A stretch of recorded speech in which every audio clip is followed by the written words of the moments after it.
nous avons mis en place le premier Green Data Center de Normandie pour réduire notre impact carbone.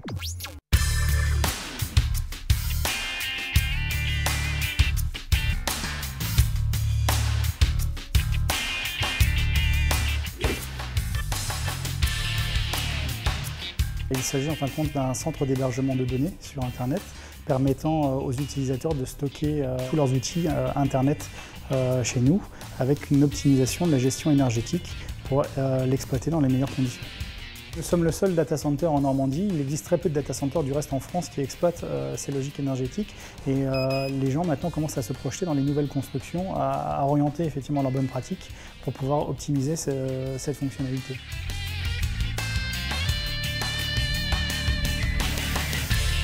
Sur la facturation effectivement liée aux clients, on va avoir un impact qui est non neutre puisqu'effectivement on va beaucoup moins consommer d'énergie.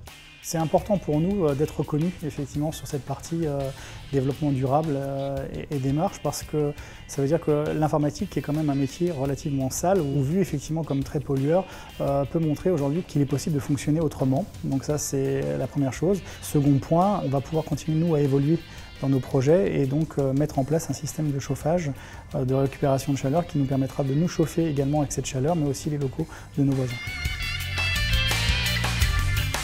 Ce qui a changé pour nous, déjà pour commencer, c'est un accès à Internet qui s'est vraiment accru, la possibilité de pouvoir regarder des sites, des vidéos très lourds.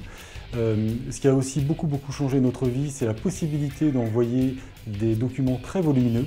Nous travaillons régulièrement en fait avec des architectes et nous manipulons des images. Et ces dossiers sont souvent très volumineux et là nous pouvons en fait les expédier aisément et en direct. Et le troisième point qui n'est pas des moindres, cette communauté est assez sensible en fait à cette approche green. Nous avons donc décidé de la mettre aussi en avant.